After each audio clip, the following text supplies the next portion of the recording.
नेपाली कांग्रेसको सहमहामन्त्रीमा देउवा पक्षको वर्चस्व, 6 क्लस्टरमा देउवा पक्ष विजयी हुँदा 2 क्लस्टरमा कोइराला पक्षको जित। नेपाली कांग्रेसको 14औं महाधिवेशन अन्तर्गत 8 सहमहामन्त्री पदको परिणाम सार्वजनिक भएको छ। 6 क्लस्टरमा देउवा पक्ष विजयी हुँदा 2 क्लस्टरमा कोइराला पक्षको जित भएको छ। महिला क्लस्टरमा शेरबहादुर देउवा प्यानलबाट महालक्ष्मी उपाध्याय डिनाले शेखर कोइराला प्यानलबाट उम्मेद्वार कमला पन्तलाई पराजित गरेकी छन्। डिनाले 2533 मत पाउँदा पन्तले 2105 मत ल्याइन्। आदिवासी जनजाति तर्फको सहमहामन्त्रीमा पनि शेखर कोइराला प्यानलका विकास लामालाई हराउँदै शेरबहादुर देउवा प्यानलबाट भीष्मराज आङदेम्बे निर्वाचित भए। लामालाई 798 मतले पराजित गर्दै आङदेम्बे विजयी भएका हुन्। जम्मा 4681 मत खसेकोमा आङदेम्बेले 2711 मत ल्याए। लामाले 1913 मत पाए। दलित क्लस्टरको सहमहामन्त्रीमा शेखर कोइराला प्यानलबाट जीवन परियार निर्वाचित भएका छन्। उनले सभापति शेरबहादुर देउवा प्यानलका मान बहादुर विश्वकर्मालाई पराजित गरेका हुन्। परियारले 2212 मत र प्रतिस्पर्धी विश्वकर्माले 2112 मत ल्याए। नेपाली कांग्रेसका नवनिर्वाचित उपसभापति धनराज गुरुङले प्रधानमन्त्री तथा पार्टी सभापति शेरबहादुर देउवाको दोस्रो इनिङ्स सुरु भएको बताएका छन्। शुक्रबार काठमाडौँको आयोजित एक कार्यक्रममा उपसभापति गुरुङले पार्टीमा सभापति देउवाको दोस्रो इनिङ्स सुरु भएको बताएका हुन्। उनले सभापति देउवाले दोस्रो इनिङमा सेन्चुरी हान्न नसके पनि अर्धशतक हान्ने दावी गरे। उपसभापति गुरुङले पार्टीलाई विधि सम्मत बनाउने ठाउँमा आफू पुगेको भन्दै अब पार्टी विधि र पद्धति अनुसार चल्ने बताए। उनले यो अग्नि परीक्षा भएकोले यसमा खरो उत्रिनु आफ्नो कर्तव्य भएको बताए। क्रिकेट कहिलेकाहीँ म पनि हेर्छु, यहाँहरूले पनि हेर्नु होला। क्रिकेट म्याचमा टेस्ट म्याच भन्ने हुन्छ एउटा। त्यो टेस्ट म्याचमा एउटै ब्याट्सम्यानले 2 पल्ट ब्याटिङ गर्नुपर्छ। पहिलो इनिङ्स, दोस्रो इनिङ्स। भलै श्रद्धेय नेता शेरबहादुर देउवाको पहिलो इनिङ्स राम्रो भएन होला। क्रिकेटमा पहिलो इनिङ्समा डगआउट हुने ब्याट्सम्यानले पनि दोस्रो इनिङ्समा सेन्चुरी हानिराखेका हुन्छ। हो त्यस्तै गरेर हाम्रो शेरबहादुर देउवाज्यूको पहिलो इनिङ्स त्यति राम्रो हुन नसके पनि, अथवा डगआउट नै नभनौँ, त्यति राम्रो हुन नसके पनि दोस्रो इनिङ्स सुरु भयो। अब उहाँको दोस्रो इनिङ्समा हामी पनि छौँ नि ब्याट्सम्यान, तर हामी आशा गरौँ दोस्रो इनिङ्समा हाम्रो प्रिय सभापति, श्रद्धेय सभापति, सम्माननीय सभापतिले सेन्चुरी नहाने पनि हाफ सेन्चुरी पक्कै हान्नुहुन्छ। त्यो ठाउँमा हामी पुर्याउँछौँ उहाँलाई फेरि। नवनिर्वाचित उपसभापति गुरुङले महाधिवेशनमा आफूहरूले 40% मत प्राप्त गरेको भए पनि 60-40 जसरी पहिलेको झैं भाग खोज्न नजाने बताए। उनले भागबण्डा खोज्दा पार्टीको स्तर गुमेको अनुभवबाट अब पार्टीलाई भागबण्डा रहित बनाई पुरातन र परम्परावादी सोच नराख्ने स्पष्ट पारे। उपसभापति गुरुङले न्यायोचित व्यवस्थापन गरेर पार्टीलाई रूपान्तरित र न्यायोचित ढङ्गले अघि बढाउने बताए। पार्टीभित्र विधि र पद्धति स्थापित गर्ने पक्षले फेरि भागबण्ड खोज्न थाल्यो भने, हिजो जसरी 60-40 को भागबण्ड लाग्यो, बिलो लगाउँदाखेरि थिलो भयो पार्टी। अब पनि हामीले फेरि 40% हाम्रो लोकप्रिय मत हाम्रो प्यानलले पायो। त्यसकारणले त्यो लोकप्रिय मत बमोजिम, त्यो प्यानलको लोकप्रिय मत बमोजिम 40% भागबण्ड पाऊँ भनेर हात थाप्न हामीले थाल्यौँ भने फेरि हामी पनि पुरातनवादी भइहाल्छौँ, हामी पनि परम्परावादी भइहाल्छौँ, रूपान्तरणवादी होइनौँ भन्ने कुरा त्यहीबाट स्थापित हुन्छ, प्रमाणित हुन्छ। त्यस कारणले गर्दाखेरि कि हामी अब त्यो चाहिने चुनावी मैदानमा 60-40 एकवटा प्यानल बन्यो, एउटाले 60% पायो होला, एउटाले 40% मत पायो, त्यो त्यहीँ सिद्धियो। अब उपसभापति गुरुङले भ्रष्टाचारका कारण जनताले सुशासन पाउन नसकेको दावी समेत गरे।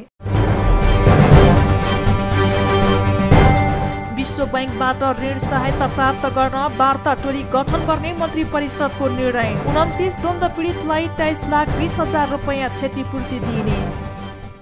नेपाल सरकार मन्त्री परिषदको बिहिबार बसेको बैठकले विभिन्न निर्णयहरू गरेको छ। बिहिबार बसेको मन्त्री परिषदको बैठकले नेपाल राजस्व परामर्श विकास समिति सदस्य निर्मलहरि अधिकारीको राजीनामा स्वीकृत गर्ने निर्णय गरेको छ। बैठकले कोभिड-19 को आकस्मिक प्रतिकार्य तथा जनस्वास्थ्य जोखिमको पूर्व तयारी परियोजनाका लागि विश्व बैंकबाट प्राप्त हुने 18 मिलियन अमेरिकी डलर थप ऋण सहायता प्राप्त गर्न वार्ता टोली गठन गर्ने निर्णय गरेको सरकारका प्रवक्ता ज्ञानेन्द्र बहादुर कार्कीले जानकारी दिए। त्यस्तै विनोद कुमार भट्टराईलाई नेपाल न्याय सेवा कानून समूहको राजपत्राङ्कित प्रथम श्रेणी र रामप्यारी सुनवारलाई नेपाल न्याय सेवा न्याय समूहको राजपत्राङ्कित प्रथम श्रेणीको पदमा नियुक्त गर्ने निर्णय गरिएको उनले बताए। मन्त्री परिषद बैठकले सन्दीप चन्द्र बानिया, सुदीप चन्द्र बानिया र आत्माराम कुर्मीको नेपाली नागरिकताको प्रमाणपत्र रद्द गरी नेपाली नागरिकताबाट हटाउने निर्णय गरेको छ।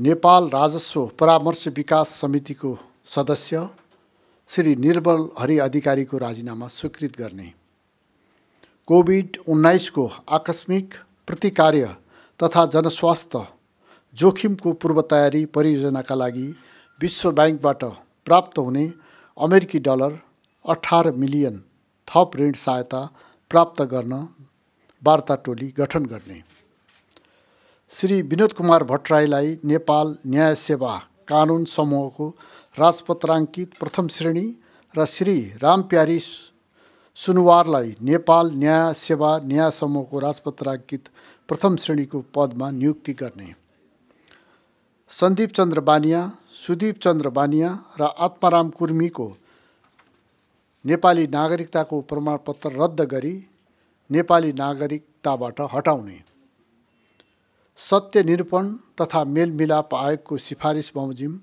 पूर्ण प्रसाद पौडेल समेतलाई 29 जना व्यक्तिहरूलाई रु 23,20,000 क्षतिपूर्ति उपलब्ध गराउने। सरकारका प्रवक्ता कार्कीका अनुसार सत्य निरूपण तथा मेलमिलाप आयोगको सिफारिस बमोजिम पूर्ण प्रसाद पौडेल सहित 29 जना व्यक्तिहरूलाई 23,20,000 रुपियाँ क्षतिपूर्ति उपलब्ध गराउने भारतीय सशस्त्र सीमा बलको 18औं वार्षिक उत्सव कार्यक्रममा सहभागी हुन सशस्त्र प्रहरी महानिरीक्षक शैलेन्द्र खनाललाई स्वीकृति दिने भूमि व्यवस्था सहकारी तथा गरिबी निवारण मन्त्रालय अन्तर्गत गरिबी निवारण कोष अभिलेख व्यवस्थापन कार्यक्रम कार्यान्वयनका लागि 5 जना अधिकृतहरूको अस्थायी दरबन्दी स्वीकृत गर्ने, भोटे ओडार आँखा उपचार केन्द्र सुन्दर बजार लमजुङलाई भवन निर्माण गर्न 1 रोपनी जग्गा लिजमा उपलब्ध गराउने स्वीकृति दिने र राष्ट्रिय युवा परिषदको उपाध्यक्ष नियुक्तिका लागि डाक्टर दामोदर रेग्मीको अध्यक्षतामा 3 सदस्यीय सिफारिस समिति गठन गर्ने निर्णय गरेको छ। त्यसैगरी मन्त्री परिषदले नेपाली सेना सैनिक प्राविधिक सेवाका सहायक रथी हेगेन्द्र लाल महर्जन र महासेनानी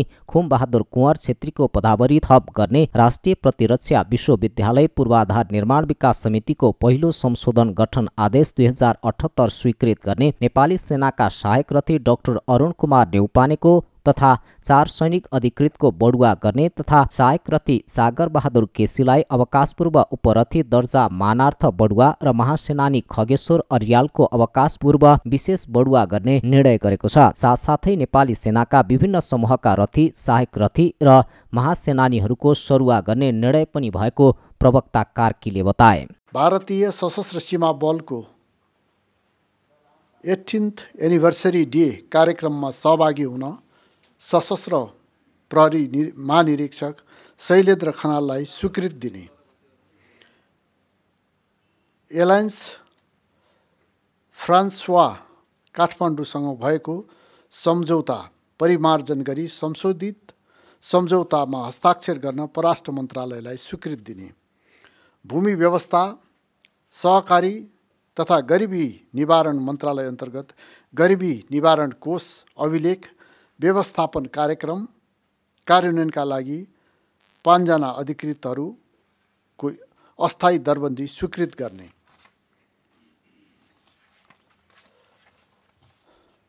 धादिङ जिल्ला बेनीघाट रोआङ्गा गाउँपालिकालाई प्रशासकीय भवन निर्माण गर्न 10 रोपनी जग्गा प्रयोग गर्न स्वीकृति दिने। साथै मन्त्री परिषदले नेपाल विद्युत प्राधिकरणलाई सुर्खेत बिजौरा केवी 33 केवी प्रसारण लाइन आयोजनाको पोल तथा राइट अफ वे संरचना निर्माण गर्नको लागि वीरेन्द्रनगर नगरपालिका 1 बराहताल एवं पञ्चपुरी गाउँपालिकामा रहेको वन मन्त्रालयको 10.52 हेक्टर राष्ट्रिय वन क्षेत्र प्रयोग गर्न स्वीकृति प्रदान गर्ने निर्णय गरेको उनले बताए। त्यस्तै विभिन्न 13वटा स्थानीय तहलाई विभिन्न परियोजनाका लागि जग्गा प्राप्त गर्न स्वीकृति दिने, लोकसेवा आयोगबाट सिफारिस भई आएका डाक्टर प्रज्वल श्रेष्ठ सहित 10 जना उम्मेद्वारलाई नेपाल स्वास्थ्य सेवाको 11औं तहको पदमा नियुक्त गर्ने र शिक्षक सेवा आयोग 11औं संशोधन नियमावली 2078 लाई स्वीकृति दिने निर्णय गरिएको सरकारका प्रवक्ता ज्ञानेन्द्र बहादुर कार्कीले जानकारी दिए।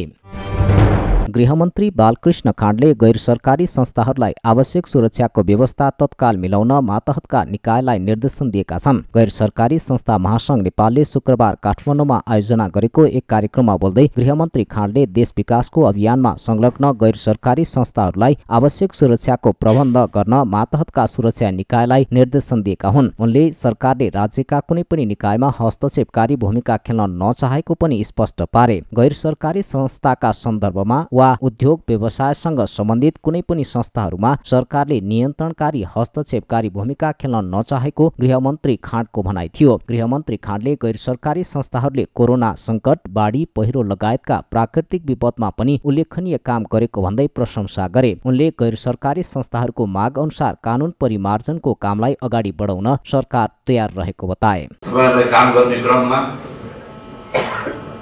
सायद सुरक्षाको त्यति आवश्यकता पर्दैन होला, किनकि तपाईँहरूले राम्रै काम गर्नुभएको छ। सत्कर्म भन्छ नि, जनताको क्षमता अभिवृद्धि गर्ने, जनतामा उत्साह थप्ने, ऊर्जा थप्ने। हामी यहाँ छौँ तपाईँको सेवामा, जनताको सेवामा नै हामी छौँ भनेर तपाईँहरूले भनिरहनु भएको छ। तर सुरक्षाको आवश्यकता भयो भने तपाईँहरूलाई आफ्नो अभियान सञ्चालन गर्ने क्रममा, कार्यक्रम सञ्चालन गर्ने क्रममा गैर सरकारी संस्थाका पदाधिकारी, सदस्य र भोलिन्टियरहरूलाई यदि सुरक्षाको आवश्यकता पर्यो भने हाम्रो जिल्लाको सुरक्षा निकायले अविलम्ब तपाईँहरूसँग समन्वय राख्नेछ, सुरक्षा पनि प्रदान गर्ने। यो निर्देशन म यसै मञ्चबाट गृह मन्त्रालय मार्फतका सुरक्षा निकायहरूलाई, प्रशासनलाई यही निर्देशन दिन चाहन्छु। गैर सरकारी संस्थालाई आवश्यक परेको सहयोग, विधिसम्मत सहयोग र सुरक्षा तत्काल उहाँको माग अनुसार पूरा गर्नुहोस्, कार्यान्वयन गर्नुहोस् भन्ने म आग्रह गर्न चाहन्छु, निर्देश दिन चाहन्छु। गृहमन्त्री खाँडले जनताको आवश्यक सहभागितामा मुलुकको विकास र समृद्धि हुने भएकाले सरकारले सोही अनुसार सहजीकरणको कामलाई अगाडि बढाउने समेत बताए। संसदको गतिरोध हटाउन सभामुख सापकोटाले राजीनामा दिनुपर्ने एमालेको भनाई। पार्टीको कार्यविभाजनमा विभेद नगरिएको महासचिव पोखरेलको जिकिर।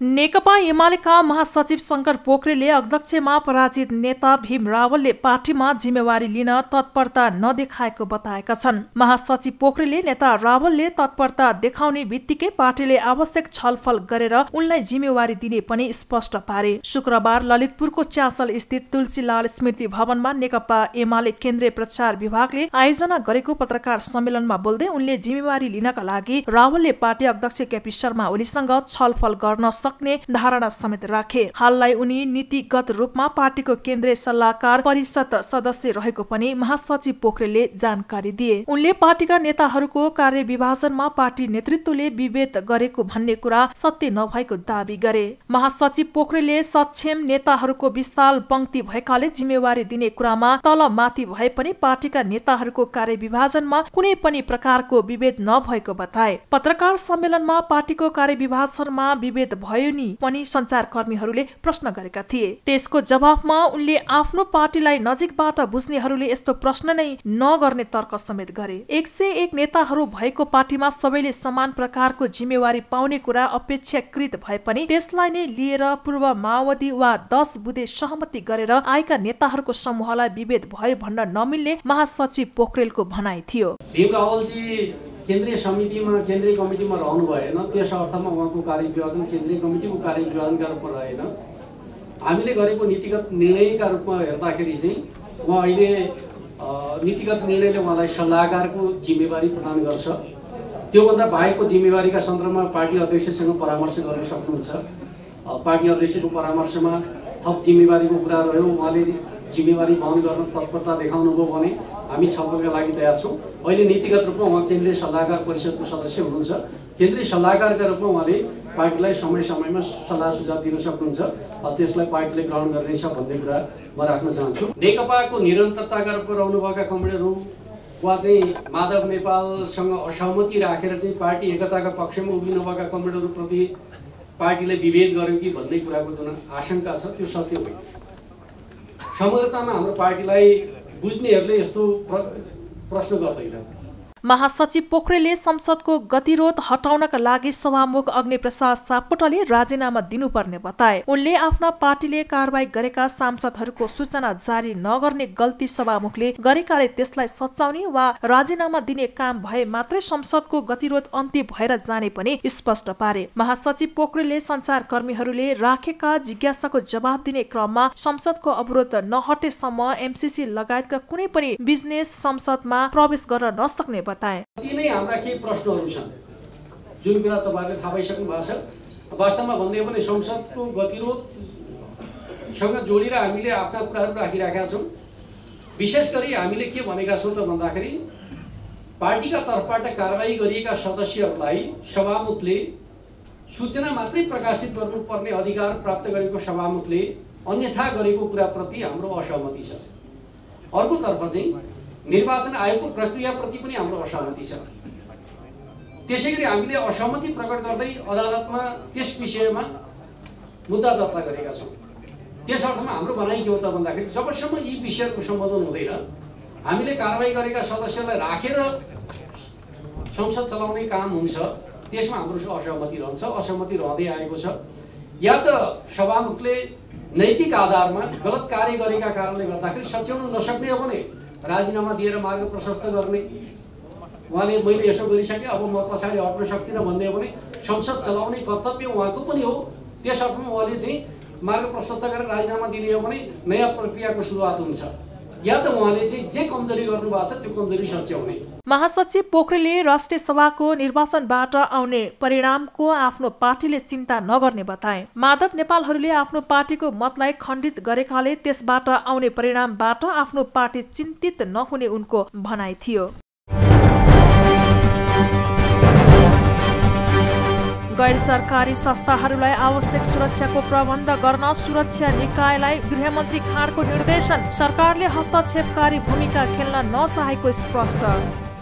गृहमन्त्री बालकृष्ण खाँडले गैर सरकारी संस्थाहरूलाई आवश्यक सुरक्षाको व्यवस्था तत्काल मिलाउन मातहतका निकायलाई निर्देशन दिएका छन्। गैर सरकारी संस्था महासंघ नेपालले शुक्रबार काठमाडौँमा आयोजना गरेको एक कार्यक्रममा बोल्दै गृहमन्त्री खाँडले देश विकासको अभियानमा संलग्न गैर सरकारी संस्थाहरूलाई आवश्यक सुरक्षाको प्रबन्ध गर्न मातहतका सुरक्षा निकायलाई निर्देशन दिएका हुन्। उनले सरकारले राज्यका कुनै पनि निकायमा हस्तक्षेपकारी भूमिका खेल्न नचाहेको पनि स्पष्ट पारे। गैर सरकारी संस्थाका सन्दर्भमा वा उद्योग व्यवसायसँग सम्बन्धित कुनै पनि संस्थाहरूमा सरकारले नियन्त्रणकारी हस्तक्षेपकारी भूमिका खेल्न नचाहेको गृहमन्त्री खाँडको भनाइ थियो। गृहमन्त्री खाँडले गैर सरकारी संस्थाहरूले कोरोना संकट, बाढी, पहिरो लगायतका प्राकृतिक विपदमा पनि उल्लेखनीय काम गरेको भन्दै प्रशंसा गरे। उनले गैर सरकारी संस्थाहरूको माग अनुसार कानून परिमार्जनको कामलाई अगाडि बढाउन सरकार तयार रहेको बताए। काम गर्ने क्रममा सायद सुरक्षाको त्यति आवश्यकता पर्दैन होला किनकि तपाईँहरूले राम्रै काम गर्नुभएको छ। सत्कर्म भन्छ नि, जनताको क्षमता अभिवृद्धि गर्ने, जनतामा उत्साह थप्ने, ऊर्जा थप्ने। हामी यहाँ छौँ तपाईँको सेवामा, जनताको सेवामा नै हामी छौँ भनेर तपाईँहरूले भनिरहनु भएको छ। तर सुरक्षाको आवश्यकता भयो भने तपाईँहरूलाई आफ्नो अभियान सञ्चालन गर्ने क्रममा, कार्यक्रम सञ्चालन गर्ने क्रममा गैर सरकारी संस्थाका पदाधिकारी, सदस्य र भोलिन्टियरहरूलाई यदि सुरक्षाको आवश्यकता पर्यो भने हाम्रो जिल्लाको सुरक्षा निकायले अविलम्ब तपाईँहरूसँग सम्बन्ध राख्नेछ, सुरक्षा पनि प्रदान गर्नेछ।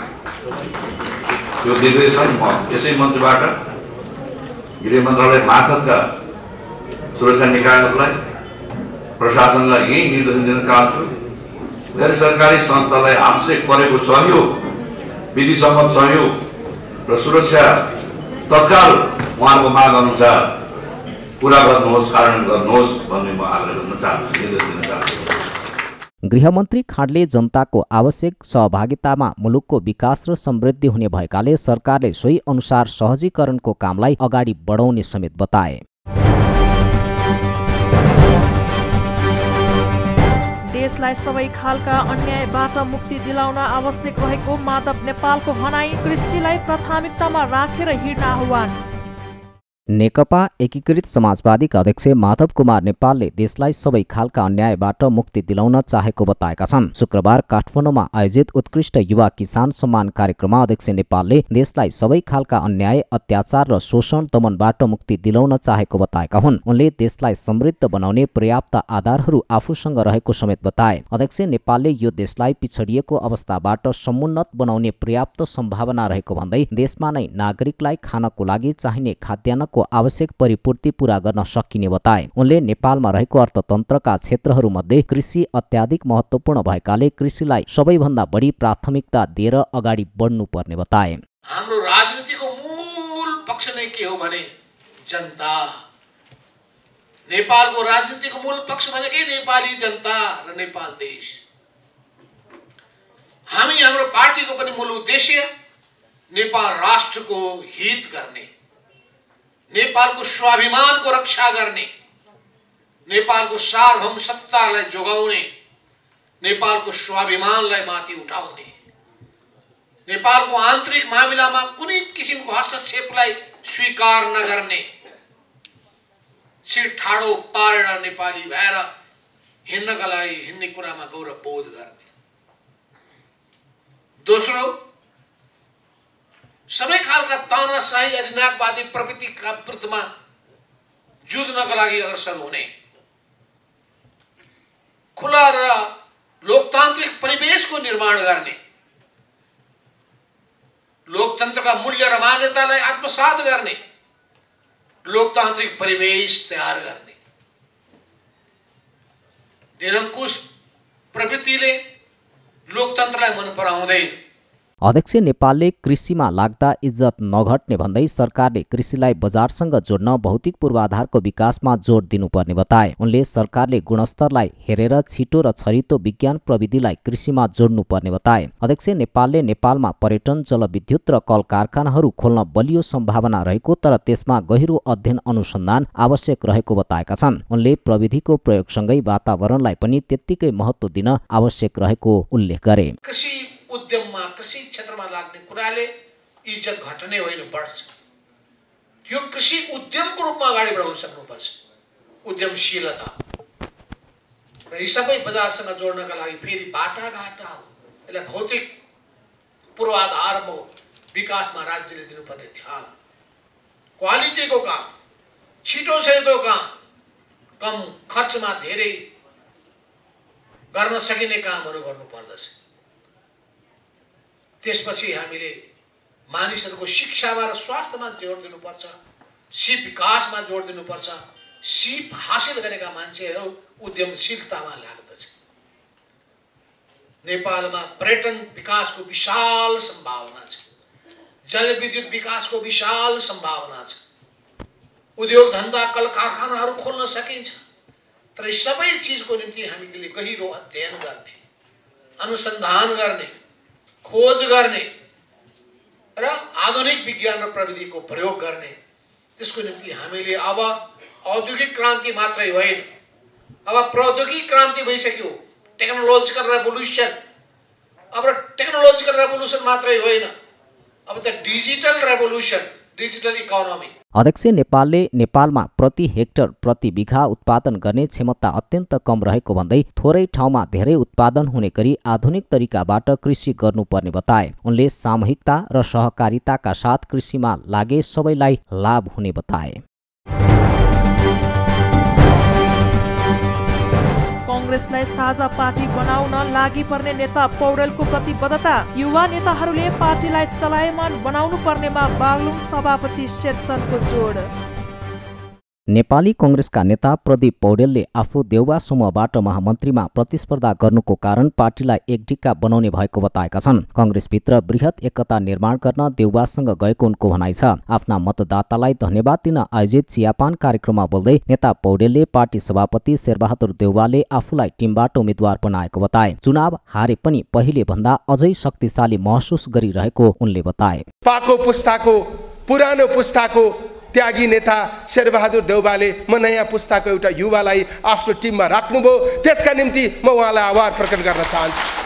कृष्णप्रसाद सिटौला जो आफै पनि निर्वाचन लडेर नेता हुन सक्नुहुन्थ्यो, उहाँले आफ्नो ठाउँमा मलाई अगाडि सार्नुभयो। त्यसका निम्ति म उहाँलाई मुरी धन्यवाद दिन चाहन्छु।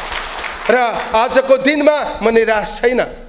धेरै साथीहरू चुनाव यस्तै हो, हारिन्छ, नडराउनुस्, फेरि पनि पालो आउँछ। साथीहरू, मलाई त्यसरी सहानुभूति दिन जरुरी छैन। निर्वाचनमा म विचलित भएको छु भन्ने यहाँहरूलाई लाग्छ होला। मलाई तपाईँ अगाडि नै छु, हेर्नुहोस्, हिजोभन्दा अझ बढी शक्तिशाली भएको छु। ममा अझ बढी उत्साह बढेको छ। निर्वाचन कयौँ हारियो, कयौँ निर्वाचन जितियो। त्यसैले निर्वाचनमा हार्ने र जित्नेले म भित्रको उत्साहलाई, उत्सुकतालाई, सक्रियतालाई कहीँ कतै प्रभाव पार्दैन। त्यसैले आजको दिनदेखि म यहाँहरूलाई आग्रह गर्न चाहन्छु, मलाई कजाउनुहोस्, मलाई हराउनुहोस्, म सबै साथीको सहयोगी बन्न चाहन्छु। नेपाली कांग्रेसको 14औं महाधिवेशनमा महामन्त्रीमा प्रतिस्पर्धा गरेका पौडेल पराजित भएका थिए। महामन्त्रीमा गगन थापा र विश्वप्रकाश शर्मा विजयी भएका छन्। नेता पौडेलले पार्टीलाई एकठिक्का बनाउन आफू सक्रिय हुने बताए। कांग्रेसलाई दलित, जनजाति सबै समुदायको साझा पार्टी बनाउन आफू लागि पर्ने उनले बताए। नेपाली कांग्रेस पार्टीलाई युवा मैत्री पार्टी बनाउने, महिला मैत्री पार्टी बनाउने, जनजाति, दलित, मधेसी मैत्री पार्टी बनाउने, समग्र समावेशी स्वरूपमा यो पार्टीलाई अगाडि लिएर जाने, अस्पष्टताहरूलाई अन्त्य गरेर स्पष्ट सैद्धान्तिक दृष्टिकोण निर्माण गर्ने, यो पार्टीलाई गतिशील बनाएर समाजको नेतृत्व गर्ने स्थितिमा पुर्याउने र आगामी निर्वाचनमा कांग्रेसलाई नेपालको सबैभन्दा ठुलो होइन, बहुमत प्राप्त पार्टीका रूपमा स्थापित गर्नका निम्ति लागि पर्ने प्रतिबद्धता व्यक्त गर्दै अस्तिको निर्वाचनमा पराजय भए पछाडि सबै साथीहरूलाई भेट्ने उद्देश्यले मैले धन्यवाद ज्ञापन गर्ने, आभार प्रकट गर्न चाहन्छु। निर्वाचन हार्दैमा प्रेम घट्दैन, निर्वाचन हार्दैमा आत्मीयता घट्दैन। म कांग्रेस पार्टीका धेरै कार्यकर्ताको मनमा रहेको मान्छे हुँ, म हृदयमा भएको मान्छे हुँ। म धेरै कार्यकर्ताले आँखामा राख्दा पनि नबिजाउने हाम्रो पार्टीको साथी हो भनेर मानेको मान्छे हुँ। सोही कार्यक्रममा बोल्दै नेपाली कांग्रेस बागलुङका सभापति जेत शेरचनले पार्टीको आन्तरिक प्रतिस्पर्धामा हारजित भन्ने नहुने बताए। महाधिवेशनलाई जिम्मेवारी प्राप्त गर्नको लागि गरिने अभ्यासका रूपमा बुझ्नुपर्नेमा उनले जोड दिए। नेता शेरचनले महामन्त्रीमा निर्वाचित गगन थापा र विश्वप्रकाश शर्मा जस्ता युवा नेताहरूले पार्टीलाई चलायमान बनाउनु पर्ने बताए। पार्टी सभापतिमा शेरबहादुर देउवा निर्वाचित भए पनि नयाँ साथीहरूको ज्ञान र पुरानाको अनुभव लिएर नेपाललाई आर्थिक रूपले समृद्धि बनाउन भूमिका खेल्नु पर्नेमा उनको जोड छ। यो पार्टीको प्रतिस्पर्धा हो। म यहाँ उपस्थित साथीहरूलाई भन्न चाहन्छु, यो पार्टीमा हारजित भन्ने हुँदैन, यो पार्टीमा पराजित भन्ने हुँदैन। यो पार्टी खालि जिम्मेवारी लिनका लागि, जिम्मेवारी आफूले प्राप्त गर्नका लागि गरिने अभ्यास हो। त्यसकारणले यसलाई यो पार्टीभित्रको कुनै विचारको हारजित होइन। यो पदलाई कसले ग्रहण गर्ने, कसले जिम्मेवारी लिने भन्ने मात्रै हो। त्यसकारणले गर्दाखेरि यो हारजित होइन, यो खालि जिम्मेवारी हस्तान्तरणको प्रक्रिया हो। जिम्मेवारी हस्तान्तरण गर्ने बेलामा कहिलेकाहीँ पुस्ताको हस्तान्तरण हुन्छ, कहिलेकाहीँ राजनीतिक विचारको हस्तान्तरण हुन्छ, कहिलेकाहीँ नेतृत्वको हस्तान्तरण हुन्छ। यो समग्र कुरामा हेर्ने हो भने आज पुस्तान्तरणको हस्तान्तरण भएको छ। राजनीतिक परिवर्तनपछि आर्थिक समृद्धिका लागि नेतृत्वले योजना बनाउनु पर्ने उनले बताए। ऊर्जा, जलस्रोत तथा सिंचाई मन्त्री पम्फा भुषालले ललितपुर महानगरपालिकाको समग्र विकासका लागि सबै राजनैतिक दलहरूबीच सहकार्य गरी काम गरेको बताएकी छन्। शुक्रबार ललितपुर महानगरपालिकाको 103औं स्थापना दिवसको अवसरमा आयोजित कार्यक्रमलाई सम्बोधन गर्दै मन्त्री भुषालले महानगरपालिकाको कला, संस्कृति तथा सम्पदाको विकास र संरक्षण गर्ने र भौतिक पूर्वाधारको विकास गर्ने लगायतका कामहरूमा सबै राजनैतिक दलहरूबीच सहकार्य भइरहेको बताएकी हुन्। उनले महानगरपालिकाको विकासका निम्ति राजनैतिक तहमा कुनै पनि मतभेदहरू नभएको बताइन्। राजनैतिक विचार र आस्थालाई आफ्नो ठाउँमा राखेर राजनैतिक दलहरूले आफ्नो ठाउँको विकासलाई पहिलो प्राथमिकतामा राखेर काम गरिरहेको उनको भनाइ छ।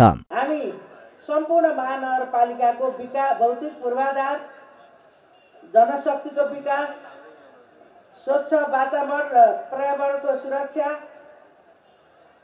आदि कुरालाई चाहिँ अगाडि बढाएर एउटा सम्पन्न महानगरपालिकाको रूपमा अगाडि बढाउन सक्नेछौँ भन्ने मलाई विश्वास छ र सङ्घको प्रतिनिधि हुनुको नाताले सदैव मेरो साथ र सहयोग रहने मैले विश्वास पनि दिलाउँछु। हामी भिन्न भिन्न विचारको प्रतिनिधित्व गर्ने राजनीतिक पार्टीका प्रतिनिधि भए पनि यो महानगरपालिकाको विकास गर्ने कुरामा चाहे कला संस्कृति सम्पदाको विकास र संरक्षण होस्, चाहे जनशक्तिको विकास गर्ने कुरा होस्, भौतिक पूर्वाधारको विकास होस्, पर्यावरणीय हिसाबले स्वच्छताको कुरा होस् या यहाँको अरू आर्थिक सामाजिक विकास गर्ने क्षेत्रमा यो कार्यकाल चाहिँ हाम्रो बडो राम्रो सहकार्य भएको छ। हामी विभिन्न पार्टीको प्रतिनिधित्व गर्ने यहाँ प्रतिनिधि छौँ, तर यो ठाउँको विकास र उन्नतिको निम्ति, यसको संरक्षण र उन्नतिको निम्ति हाम्रा कुनै पनि खास मतभेदहरू रहेनन् र रहनु पनि हुन्न। हामीले हाम्रो ठाउँको विकासलाई पहिलो प्राथमिकता राखेर हाम्रा आफ्ना आस्था र विचारलाई चाहिँ आफ्नै ठाउँबाट अघि बढाउनुपर्छ भन्ने मान्यतालाई हामीले सबैले आत्मसात गर्यौँ र एउटा बडो सहकार्यका बीचबाट आज हामी यहाँ आइपुगेका छौँ। मन्त्री भुसालले ललितपुर महानगरपालिकालाई भौतिक पूर्वाधार, जनशक्ति, स्वच्छ वातावरण लगायतका विकास गरेर सम्पन्न महानगरपालिका बनाउन सकिने धारणा राखिन्। महानगरको विकास र उन्नतिका निम्ति आफ्नो सदैव साथ रहने उनको प्रतिबद्धता छ।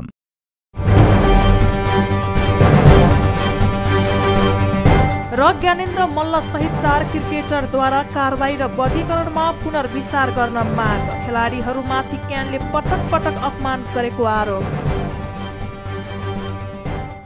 नेपाल क्रिकेट संघ क्यानको कारबाहीमा परेका राष्ट्रिय क्रिकेट टोलीका 4 जना खेलाडीहरूले अधिकारका लागि आवाज उठाएकै आधारमा आफूहरूमाथि कारबाही गरिएको बताएका छन्। शुक्रबार पत्रकार सम्मेलन गरेर ज्ञानेन्द्र मल्ल, दिपेन्द्र सिंह एरी, सोमपाल कामी र कमल सिंह एरी आफ्नो सबै इच्छा आकांक्षा मारेर क्रिकेटमा लागेका खेलाडीहरूलाई यसरी कारबाही हुँदा नयाँ पुस्ता क्रिकेटमा आकर्षित हुन नसक्ने बताएका हुन्। उनीहरूले आफूहरू अझै क्रिकेटमा देखिएको समस्या हल गर्न तयार रहेको पनि बताएका छन्। खेलाडीहरूमाथि क्यानले पटक पटक अपमान गरेको उनीहरूको गुनासो छ। पहिलोको स्पष्टीकरणको जवाब चित्त बुझ्दो नभएको भन्दै 72 घण्टाभित्र स्पष्टीकरण दिन भनियो। हामीले दोस्रो पटक पनि उहाँहरूलाई जवाब दियौँ। हामीलाई लागेको थियो हामीले उठाएका विषयमा क्यानको बोर्डमा बैठकमा छलफल होला, निकास खोज्ला।